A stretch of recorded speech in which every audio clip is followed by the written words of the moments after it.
Welcome. This is Financial Survival Network. I'm your host, Kerry Lutz. Suzanne Porske is with us today from Phoenix Capital Group. And Suzanne, it's great to have you on.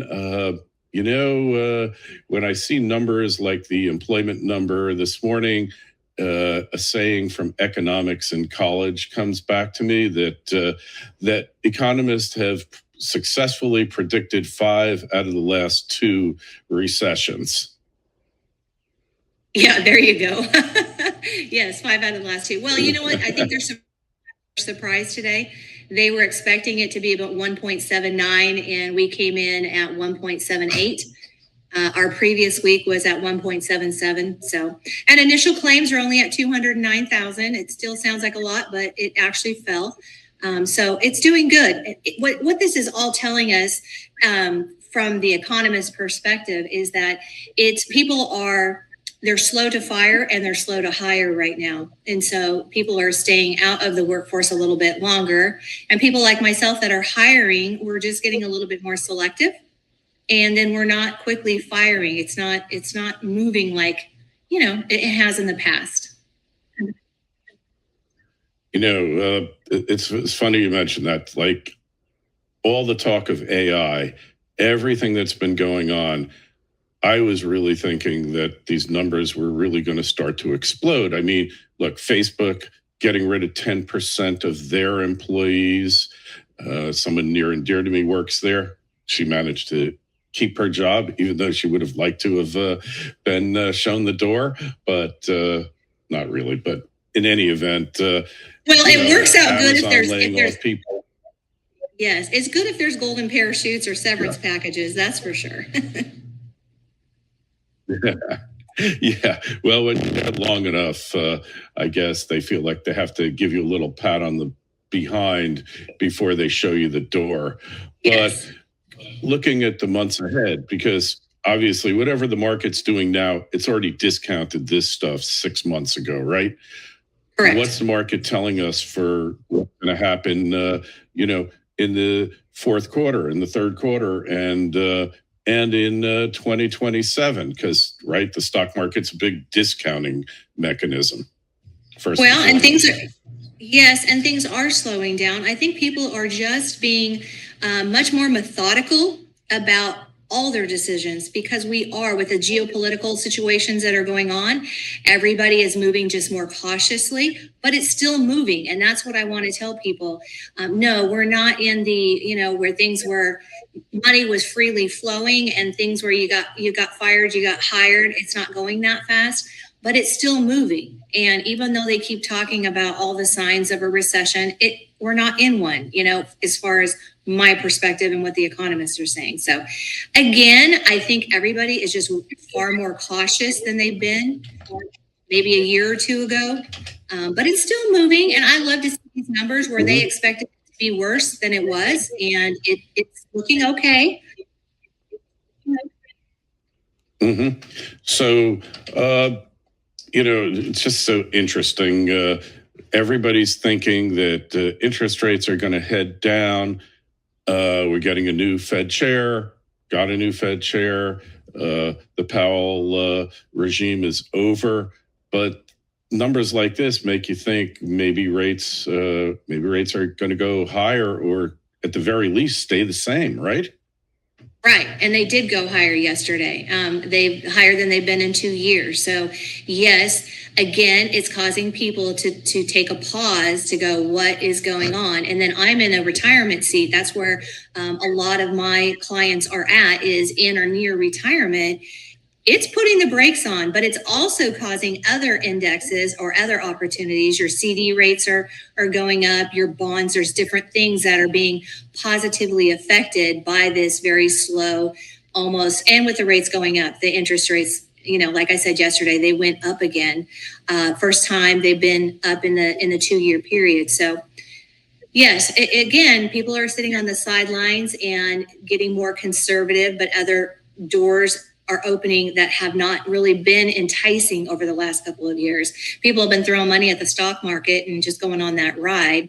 And here's a secret. There's about 34 trillion that's in the process of getting transferred over to the female gender. So you have to think about that undertone, because as we receive this money, because of the generational wealth transferring over, we are more conservative. Women are more, at home. We're more of a bear, and we're going to invest, but we're also going to watch and see. We're going to look at the numbers. We're going to see where things are going. We want to see, the stability of where we're going to put our money.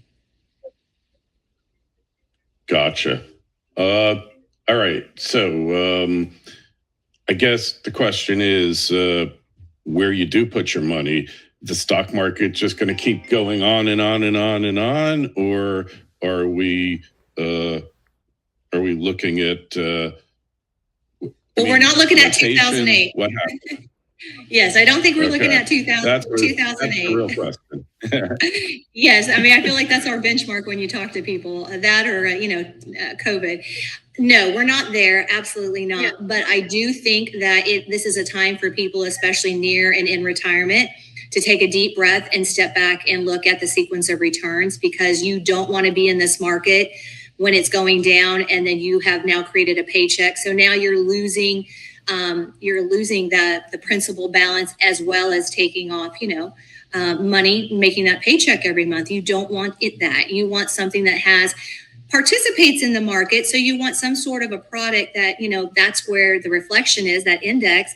So you're participating in the upside, but you've got a zero floor. You're not directly in the market. So ETFs or annuity products or insurance products is the way definitely to go.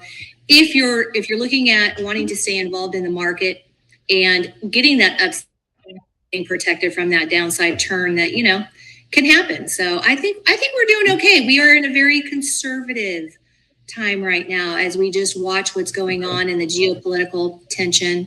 Mm-hmm. So what do you think the top 3 opportunities out there are? And assuming that AI isn't on the top of the list, because, it's a little nerve-wracking there. What do you think the top 3 opportunities for investors are? So take the direct AI, take your NVIDIA and stuff like that out. Where I think people are missing the boat is they're not looking at what powers that. You have these huge data centers that are needing to be built.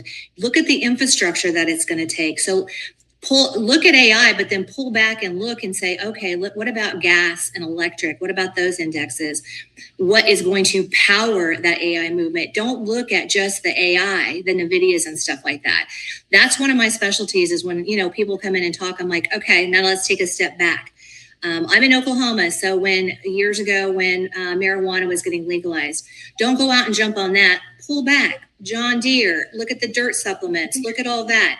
Look at that undertone, because that's what's going to power all of that movement. And so that's where I'll educate my clients, and I believe that education is empowerment, and say, hey, this is my theory. Look to see what's behind it. So when you ask about those sectors, I would say that's the first, and within the undertones of that, that's where I'll focus people to look at those ETFs. And ETFs hover over the different indexes. So you're participating in what it's doing. You're just not directly invested in that straight stock. All right. So we're ignoring the $2 trillion pound gorilla in the room here. What about SpaceX? Ooh, it's a tough one, because again, people are looking at the end. Let's look at what everything that is going into power that and to get that, get that project going. And I have people that walk in the office and say, I want to invest in SpaceX. I'm like, let's talk about all that's behind SpaceX and what that constitutes, instead of just jumping on the same thing that everybody is talking about. But you got a woman here. All right. We look at the ingredients to the recipe, Kerry. We want to know, we want the best chocolate chips for those cookies, and we want the best ingredients instead of just who's got the best cookie out there. Does that make sense? All right.